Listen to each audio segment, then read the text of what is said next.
자, 오늘 본문은 창세기 30장 25절에서 27절입니다.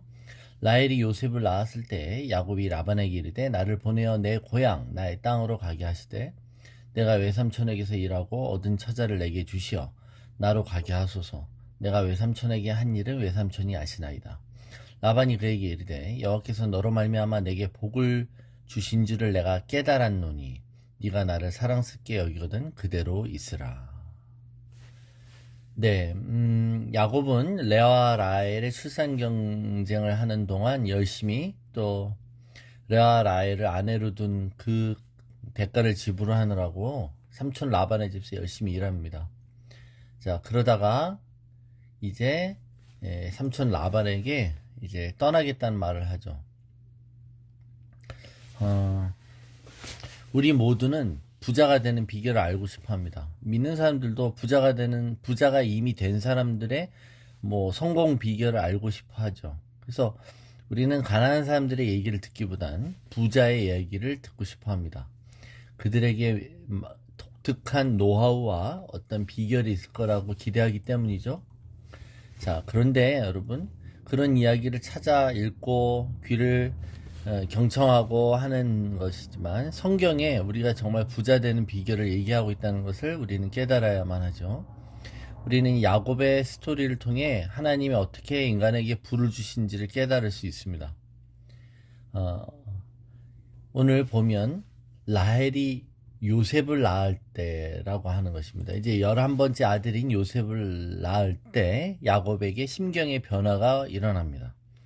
지금까지는 고향으로 돌아갈 거라는 생각을 안 했었는데 이제 고향으로 돌아가고 싶어진 것이죠. 그리고는 삼촌에게 이제 돌아가고 싶으니 처와 자식을 내게 달라고 요구합니다. 그러면서 14년 동안 어떻게 내가 삼촌을 위해서 일했는지 잘 아시죠? 라고 묻는 것입니다. 그런데 여러분, 이 질문이 이상하죠?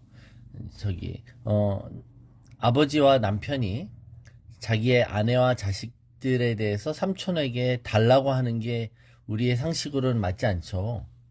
왜 달라 하는 걸까요? 이건 그때의 문화를 알으셔야 되는데, 원래 종은 주인이 아내를 주고 자식 놓고 살게 합니다.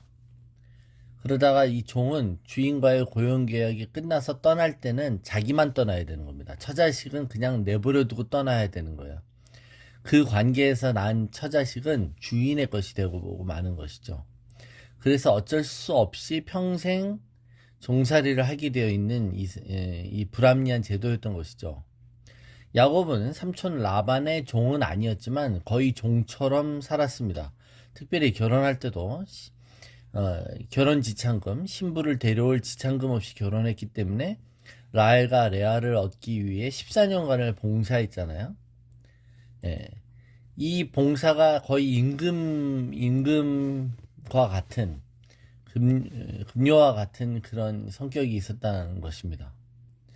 나중에 여러분 야곱이 내가 온 고향으로 돌아가겠다 라고 할 때도 레아와 라헬의 동의를 구하는 것을 보면 아무리 처자식이라도 할지라도 동의 없이 아버지와 남편이 그들을 데리고 갈 수 없었기 때문에 그렇습니다. 그러니까 자신의 주인의 허락도 얻어야 되고 또 자신의 가족의 또 동의도 구해야 하는 것이죠.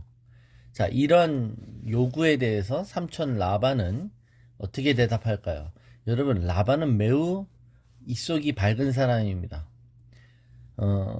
야곱이 일을 잘하니까 야곱을 붙잡기 위해서 자신의 딸들을 끼워 팔게 하며 야곱을 붙잡았던 사람입니다. 그죠? 그리고 야곱의 아내의 아버지이고 야곱의 자식들의 할아버지입니다. 그럼에도 불구하고 그는 자신에게 도움이 되는 야곱을 보내기가 싫은 것이죠. 그래서 어떤 구실을 만들어서라도 억지로 야곱을 잡아두고 싶은 것입니다. 그러자 27절입니다. 라반이 그에게 이르되 여호와께서 너로 말미암아 내게 복 주신 줄을 내가 깨달았노니 네가 나를 사랑스럽게 여기거든 그대로 있으라. 자, 이 말은 보면 너가 보니까 일 잘하고 이런 게 다 하나님의 은혜인 것 같은데 난 널 좋아하는데 너도 내가 싫지 않으면 여기 우리 그냥 계속 같이 살자. 이런 말로 들립니다. 그죠? 그리고 하나님께서 야곱으로 인하여 자신이 축복받았다라고 하는 이야기입니다. 어쩌면 이 고백은 되게 당연한 얘기예요. 땅의 모든 족속이 하나님이 택하신 믿음의 백성으로 말미암아 복을 얻을 것이라고 약속해 주셨습니다. 여러분, 저와 여러분은 이런 축복의 통로이고 아브라함의 믿음의 후손으로서 우리는 세상의 사람들이 우리를 통해 복받는 그런 통로가 되는 자부심을 가지시길 바랍니다. 그래서 우리를 통해 세상이 복되신 하나님을 알게 되는 것이죠. 우리가 그 복의 가장 기초적인 부분은 예수를 전하는 거 아니겠습니까? 자, 근데 이 라반의 고백을 좀 뜯어볼 필요가 있습니다. 여기 보면 깨달았다고 말해요. 예. 야곱으로 인해 하나님이 나를 복 주신 줄을 내가 깨달았노니. 이 깨달음이란 어떤 이 하나님의 은혜에 대한 그런 자각을 깨달은 것 같은 믿음의 고백 같지만, 이 깨달았노니라는 그 히브리어 원어는 나하시입니다. 나하시. 이게 원래 이 단어는 점치다라는 동사죠. 이게 나하시 말은 뱀이 혀를 날름날름 거리면서 쉬쉬 하는 소리를 흉내는 소리예요. 그러니까 이가 지금 하나님을 경외하기 때문에 깨달았다는 뜻이 아닙니다.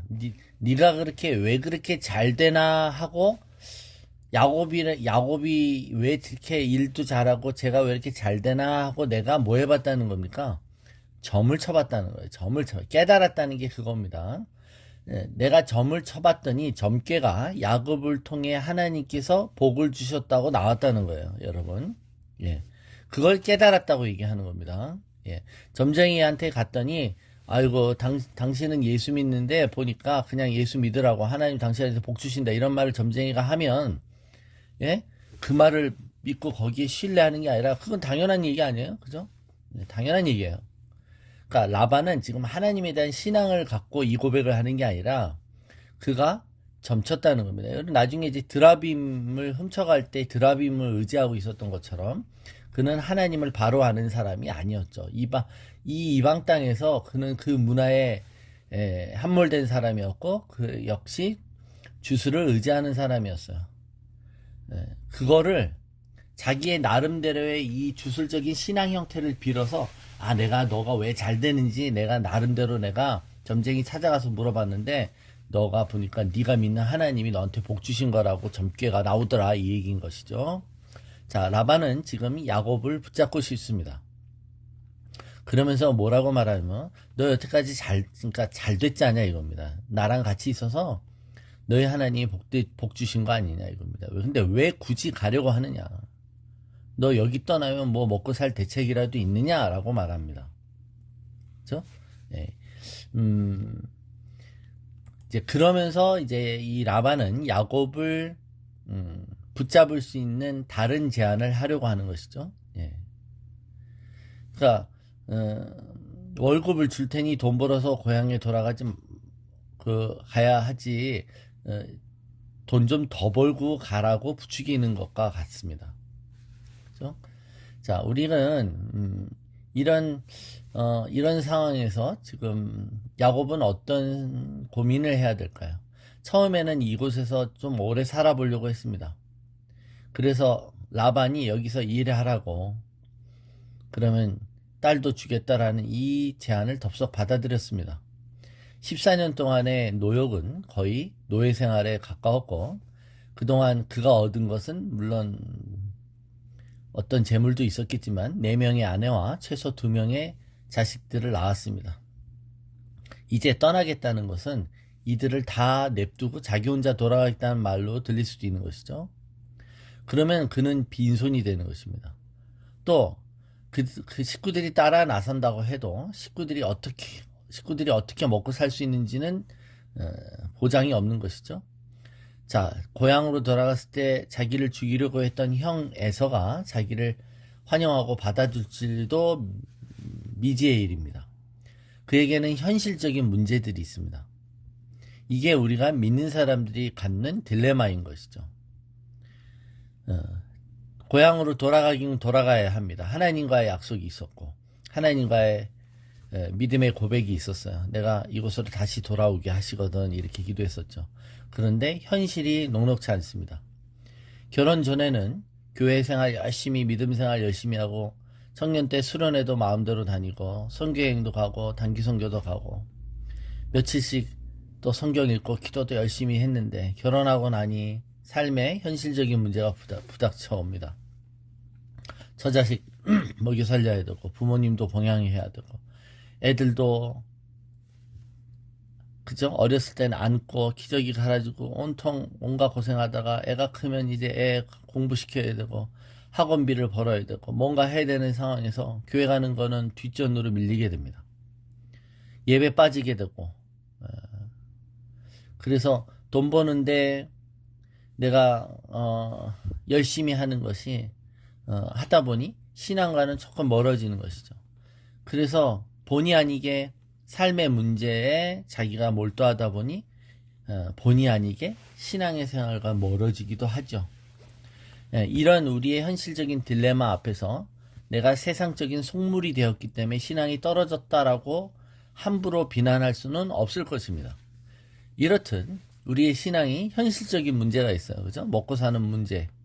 먹고 사는 문제 속에 우리의 신앙이 아닌 것처럼 보일 때가 많다는 겁니다. 그러니까 여러분, 저와 여러분의 신앙 문제는 우리가 먹고 사는 문제랑 결코 분리될 수 없습니다. 그것과 결부되지 않을 수 없다는 거예요. 만일 우리의 믿음이 우리의 현실적인 문제하고 괴리돼서 떨어져서 따로 논다면 그것은 허구이고 뜬구름 잡는 이야기일 수밖에 없습니다.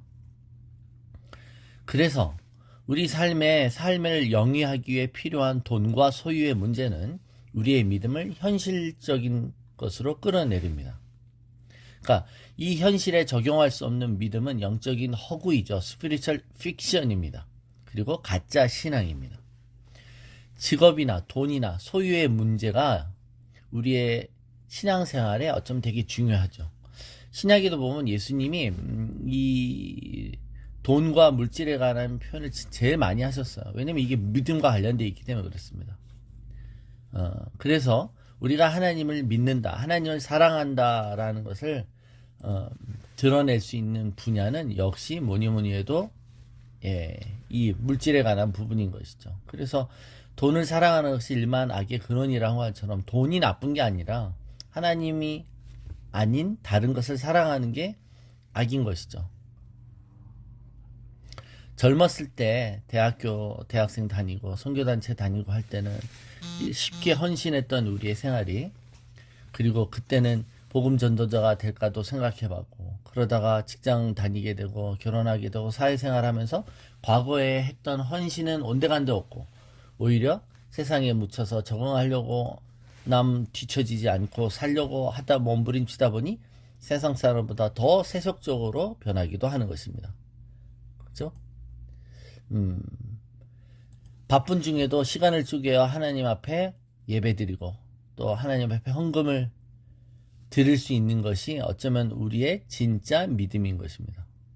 무디 목사님이 지갑이 회개하지 않은 거란 거 한 것처럼 우리 삶의 이슈는 물질과 소유와 관련되어 있는 경우가 많이 있습니다. 내 마음이 있는 것에 내 보물이 있다고 그랬잖아요. 우리의 현실적인 적용 없이 입으로만 내뱉는 헌신은 그저 신선 노름에 불과할 것입니다.